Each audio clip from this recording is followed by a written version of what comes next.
ایک ایسے نبی جنہیں ایک دیو ہیکل ویل نے نگل لیا۔ آپ سے ایسی کون سی خطا سرزد ہو گئی تھی اور آپ مچھلی کے پیٹ میں 40 دن زندہ کیسے رہے؟ اس ویڈیو میں ہم اس ہستی کے متعلق جانیں گے جن کا واقعہ قرآن مجید میں یونس اور توریت میں جوناہ کے نام سے آیا ہے۔ تاریخ میں آشوری قوم ایک عظیم اور طاقتور قوم کی حیثیت سے جانی جاتی ہے جس کا دارالحکومت اشور تھا۔ اشوری دراصل بنی اسرائیل کے نسل سے تعلق رکھتے تھے جو بخت نصر کے حملے کے بعد غلام بنا کر بابل اور عراق لائے گئے تھے۔ اس زمانے میں دریائے دجلہ کے کنارے نینوا نامی ایک چھوٹی سی بستی تھی۔ اشور کے کسی بادشاہ نے ایک دیوتا کے نام پر نینوا میں ایک مندر بنوایا۔ رفتہ رفتہ دوسرے بادشاہوں نے بھی مندر اور عمارتیں بنانا شروع کر دیں اور ایک دور ایسا آیا کہ یہ چھوٹا سا علاقہ سلطنت اشوریہ کے عظیم الشان دارالسلطنت میں تبدیل ہو گیا۔ نینوا شہر کے بیچوں بیچ مندر اور شاہی محل تھے جہاں سے اشوریوں کا بادشاہ پورے سلطنت پر حکومت کرتا تھا اور اونچے تخت پر بیٹھ کر بازاروں، گلیوں اور تفریح گاہوں کا نظارہ کیا کرتا تھا۔ اشور کے مغربی علاقے میں لہلہاتے کھیت تھے۔ پورا شہر درختوں اور باغات سے سرسبز و شاداب تھا۔ اشوریہ لوگ پتھر تراشنے کے فن میں بھی ماہر تھے، لہذا جگہ جگہ سنگ مرمر کے دیواروں پر انہوں نے اپنے دیوتاؤں کے نقش و نگار بنا رکھے تھے۔ مختصر یہ کہ نینوا تہذیب و تمدن کے لحاظ سے انتہائی ترقی یافتہ شہر تھا۔ اشودر دیوتا ان کا سب سے بڑا دیوتا تھا۔ نیز یہ لوگ بادشاہ کو بھی خدا کا درجہ دیا کرتے تھے۔ یہ لوگ بت پرستی اور کفر و شرک میں مبتلا تھے۔ اس وقت نینوا کی آبادی 1 لاکھ سے زیادہ تھی اور یہ 700 قبل مسیح کا زمانہ تھا۔ اللہ نے اس زمانے میں اس قوم کی ہدایت کے لیے حضرت یونس علیہ السلام کو بھیجا۔ حضرت یونس کا پورا نام یونس ابن متا تھا۔ آپ حضرت ہود علیہ السلام کی اولاد میں سے تھے، جبکہ بعض مفسرین نے لکھا ہے کہ یونس علیہ السلام کا تعلق بنی اسرائیل سے تھا۔ آپ حضرت یوسف کے چھوٹے بھائی بن یامین کے بیٹے تھے۔ جب آپ کو نبوت ملی اس وقت آپ کی عمر 28 سال تھی۔ آپ پر ایک صحیفہ بھی نازل ہوا جو توریت میں یوناہ کے نام سے موجود ہے۔ حضرت یونس سب سے پہلے اشوری بادشاہ کے پاس گئے اور اسے پیغام حق سنایا۔ اسے خدائی کے جھوٹے دعوے سے توبہ کرنے کا حکم دیا اور ایک اللہ کی عبادت کی طرف بلایا۔ یونس علیہ السلام نے اس سے ان اسرائیلی قیدیوں کو آزاد کرنے کا بھی حکم دیا جسے اس نے قید کر رکھا تھا۔ نینوا کا بادشاہ آپ کی باتیں سن کر غضبناک ہو گیا اور آپ کی جان کا دشمن بن گیا، لہٰذا آپ علیہ السلام نینوا کے عوام کے پاس گئے اور انہیں توحید کی دعوت دی۔ انہیں شرک و بت پرستی اور دوسری برائیوں سے توبہ کرنے کو کہا، مگر اہل نینوا نے ایمان لانے سے انکار کر دیا اور اللہ کے رسول کو جھٹلا دیا۔ یونس علیہ السلام مسلسل اس کوشش میں رہے کہ ان کی قوم کے لوگ راہ راست پر آ جائیں۔ آپ نے انہیں بہت سمجھایا اور دعوت کے کام کو جاری رکھا۔ دیکھتے دیکھتے 40 سال کا عرصہ گزر گیا، لیکن یہ قوم حضرت یونس کا انکار کرتی رہی اور شرک پر ڈٹے رہے۔ نیز حضرت یونس کو دھمکیاں بھی دی گئیں کہ اگر آپ نے اشودر دیوتا کے خلاف کچھ کہا تو وہ آپ کو قتل کر دیں گے۔ آخر کار حضرت یونس اپنے قوم سے مایوس ہو گئے۔ جب ان کی سرکشی اور نافرمانی انتہا کو پہنچ گئی تو اللہ نے حضرت یونس کو حکم دیا کہ لوگوں کو آگاہ کر دو کہ 3 دن کے اندر ان پر عذاب آنے والا ہے۔ لہٰذا آپ نے اہل نینوا کے سامنے اعلان کیا کہ اگر تم نے 3 دنوں کے اندر بت پرستی اور شرک سے توبہ نہ کی تو تم پر اللہ کا قہر نازل ہوگا اور پورا شہر تباہ و برباد ہو جائے گا۔ لوگوں نے آپ کا مذاق اڑایا اور جواب میں کہا، ہم تمہارے رب کی طرف سے عذاب کے منتظر رہیں گے۔ آپ کی قوم نے آپس میں مشورہ کیا تو اس بات پر سب کا اتفاق ہوا کہ یونس کو کبھی جھوٹ بولتے نہیں دیکھا گیا، لہٰذا ان کی بات نظر انداز نہیں کرنی چاہیے۔ مشورے میں یہ بھی طے ہوا کہ دیکھا جائے کہ اگر یونس علیہ السلام رات بستی کے اندر اپنے گھر میں مقیم رہتے ہیں تو سمجھ لو کہ کچھ نہیں ہوگا، اور اگر وہ یہاں سے کہیں اور چلے جاتے ہیں تو یقین کر لو کہ صبح عذاب ضرور آئے گا۔ حضرت یونس علیہ السلام رات کو اس بستی سے نکل گئے۔ صبح ہوئی تو عذاب الہی کا ایک سیاہ دھواں بادل کی شکل میں بستی والوں کے سروں پر منڈلانے لگا۔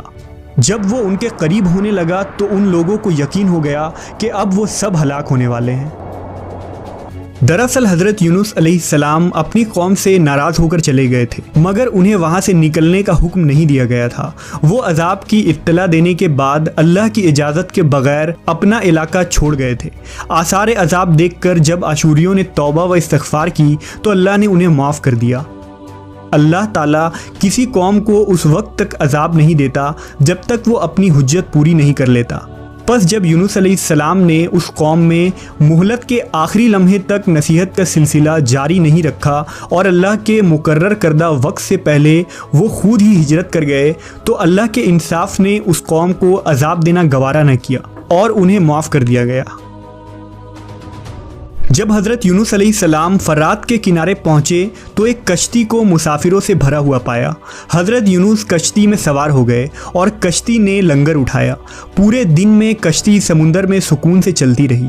अचानक ऊंची ऊंची लहरें उठने लगीं।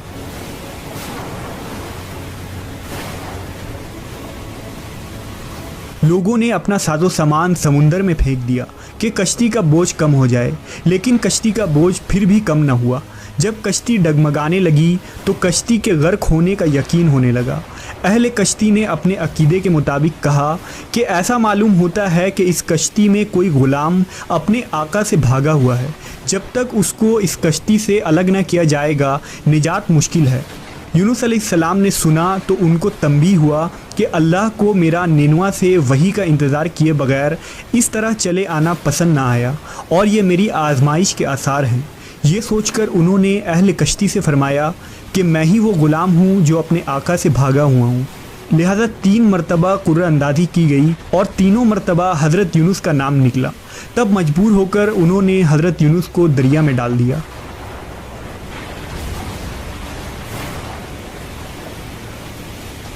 उस वक्त अल्लाह ने एक बड़ी मछली को हुक्म दिया कि उन्हें निगल लो, ये तुम्हारी गज़ा नहीं है, इसलिए उनके जिस्म पर कोई तकलीफ़ नहीं होनी चाहिए। मछली ने हज़रत यूनुस को अपने पेट में निगल लिया।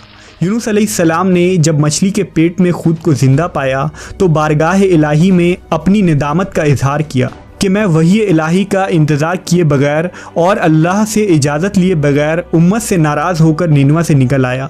हज़रत यूनुस ने मछली के पेट में अल्लाह को पुकारा। उन पर 3 अंधेरे इकट्ठे हो गए थे, रात का अंधेरा, मछली के पेट का अंधेरा और समुंदर का अंधेरा। आपने उन अंधेरों में ये कलमात कहे, अल्लाह तेरे सिवा कोई माबूद नहीं, तू यकता है, मैं तेरी पाकी बयान करता हूँ, बेशक मैं अपने नफ्स पर खुद ही जुल्म करने वाला हूँ। रिवायतों के मुताबिक अगर हज़रत यूनुस ये तस्बीह ना कहते तो क़यामत तक मछली के पेट में रहते। रसूल अल्लाह सल्लल्लाहु अलैहि वसल्लम ने फरमाया कि जब यूनुस ने यह दुआ की तो ये कलमात अर्श के गिर्द घूमने लगी। फरिश्ते कहने लगे कि ये बहुत दूर दराज जगह से आवाज़ आ रही है, लेकिन कान उससे पहले इससे आशना ज़रूर हैं और आवाज़ बहुत ही कमज़ोर है। अल्लाह ने हज़रत यूनुस की दर्द भरी आवाज़ को सुना तो फरमाया, क्या तुम इस आवाज़ को नहीं पहचानते? उन्होंने कहा नहीं। फरमाया, ये मेरे बंदे यूनुस की आवाज़ है। फरिश्ते ने कहा, ये वही यूनुस है जिसकी पाक अमल कबूल शुदा हर रोज़ तेरी तरफ चढ़ते थे। ए अल्लाह, मुसीबत के वक्त उस पर रहम कर। तो उस वक्त अल्लाह ने मछली को हुक्म दिया कि वो आपको बग़ैर किसी तकलीफ़ के समुंदर के किनारे उगल दे। रिवायतों के मुताबिक यूनुस अलैहिस्सलाम 40 दिन उस मछली के पेट में रहे और उसके बाद अल्लाह के हुक्म से उस मछली ने आपको समुंदर के किनारे उगल दिया। मछली के पेट में रहने की वजह से आपका जिस्म ऐसा हो गया था जैसे कि परिंदा का पैदाशुदा बच्चा जिसका जिस्म नरम होता है और जिस्म पर बाल तक नहीं थे। गर्ज़ हज़रत यूनुस बहुत ही कमज़ोर और नातवा हालत में खुश्की पर डाल दिए गए थे।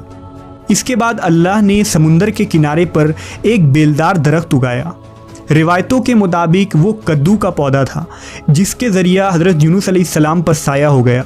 इसके अलावा अल्लाह ने एक जंगली बकरी भेज दी जो ज़मीन की घास और जड़ी बूटियाँ खाती थी और सुबह व शाम आपको दूध पिलाती थी, यहाँ तक कि आप तंदुरुस्त हो गए।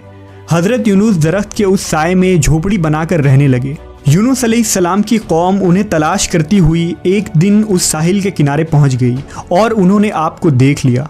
उन्होंने आपके हाथ पर इस्लाम की बैत कर ली और साथ ही अल्लाह से तौबा व इस्तिग़फ़ार करने लगे।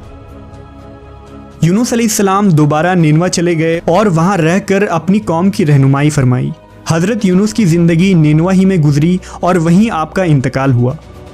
اس قصے سے ہمیں یہ سبق ملتا ہے کہ کسی بھی حال میں اللہ کی رحمت سے مایوس نہیں ہونا چاہیے اور نہ ہی ہدایت کے معاملے میں اپنی ذات پر بھروسہ کرنا چاہیے۔ ہدایت تو بس اللہ ہی کی طرف سے ہے، ہمارے ذمے بس پیغام حق پہنچانا ہے۔